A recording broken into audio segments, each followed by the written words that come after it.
Saga.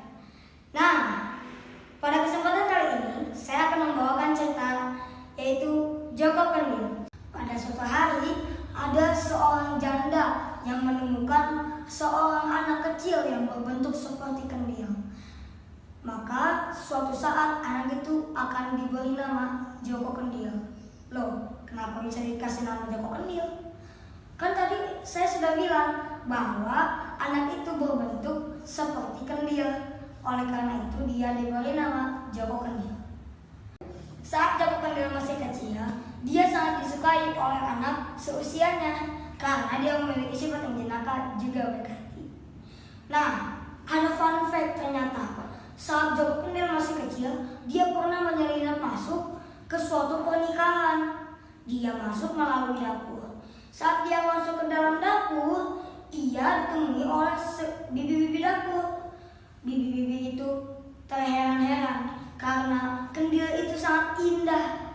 Daripada kendil itu dipakai untuk menyimpan nasi, lebih baik dipakai untuk menyimpan buah-buah dan kue-kue. Ternyata kendil itu bukanlah kendil biasa. Ternyata kendil itu adalah seorang manusia. Nah, Joko Kendil yang diberikan kue dan buah-buahan itu segera menggelinding keluar karena dia takut diketahui oleh bibi itu kalau dia adalah seorang manusia. Saat dia menggelinding keluar, dia dilihat oleh sekumpulan orang yang berteriak ajaib. Lihat, ada kendil bergelinding. Nah, saat Joko Kendil ketika orang menyadari ada kendil yang berjalan atau bergelinding, semua mulai memperebutkan kendil itu. Maka Joko Kendil mempercepat untuk menggelinding. Menggelinding itu. Dan Joko Kendil pun menggelinding semakin cepat. Saat sampai di rumah, dia menceritakan semua hal itu kepada ibunya.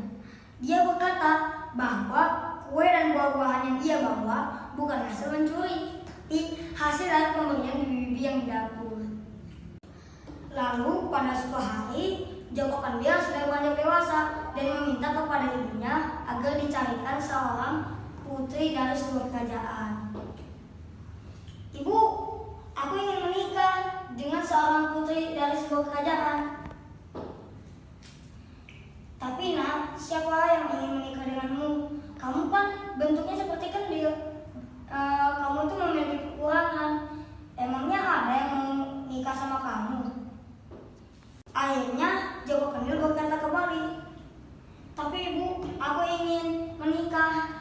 Coba saja kita minta ke raja itu. Siapa tahu kita diterima. Lalu ibu dan Joko Kendil datang ke kerajaan tersebut. Lalu Joko Kendil diperlihatkan 3 putri yang dimiliki oleh sang raja.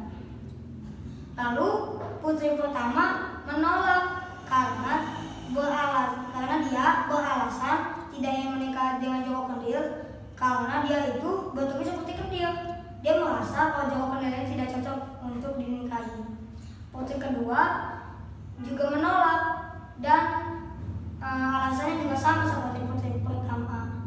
Lalu putri ketiga, si bungsu. Si bungsu ini mau menerima lamaran dari Joko Kendil. Kabar bahagia itu pun diberikan kepada ibu Joko Kendil. Lalu ibu Joko Kendil dan Joko Kendil berbahagia. Lalu pernikahan itu dilangsungkan dengan cara yang meriah dan mewah. Namun kakaknya selalu mengejek dan mencemooh sang adik. Kamu kok mau sih nikah sama orang jelek yang badannya kayak kendil gitu? Kayak orang cacat tahu sih? Ya, yang penting dia tulus ingin menerima aku apa adanya. Dan aku juga ingin orang yang tulus mencintaiku, bukan orang yang tampan mencintaiku tapi dia tulus kepadaku. Lalu pada suatu hari, sang raja mengadakan suatu perlombaan ketangkasan.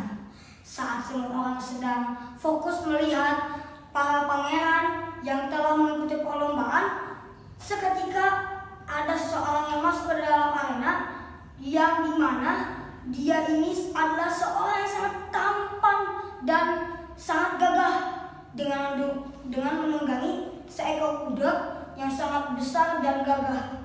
Lalu kedua kakak sang putri melati ini mulai menarik perhatian sang ksatria.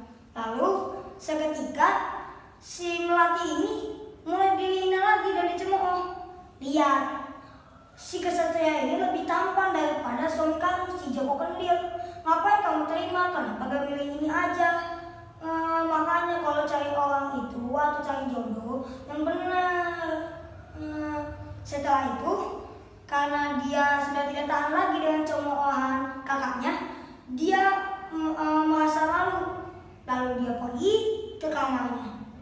Sesampainya di kamar, dia mulai kesal dan mengambil kendil dan menghancurkannya. Tiba-tiba ada seorang yang datang ke kamarnya. Ternyata dia adalah pangeran yang tadi di arena. Sang putri melati bertanya, "Siapa kamu? Kenapa kamu datang ke kamarku?" Dia menjawab, Aku adalah suamimu, Joko Kendil." "Bukankah kau orang yang ikut arena tadi kan?" "Memang benar. Tapi kan suamiku Joko Kendil tidak sepertimu, tampan, gagah dan perkasa. Suamiku itu seperti kendil, sudah seperti kendil kecil pula." Lalu dia pun berkata bahwa dia tidak akan menjadi seperti kendil lagi jika dia sudah menikah dengan seorang putri. Lalu mereka pun hidup berbahagia. Dan itu saja yang dapat saya sampaikan. Mohon maaf jika ada salah. Billahi taufik wal hidayah. Wassalamualaikum warahmatullahi wabarakatuh.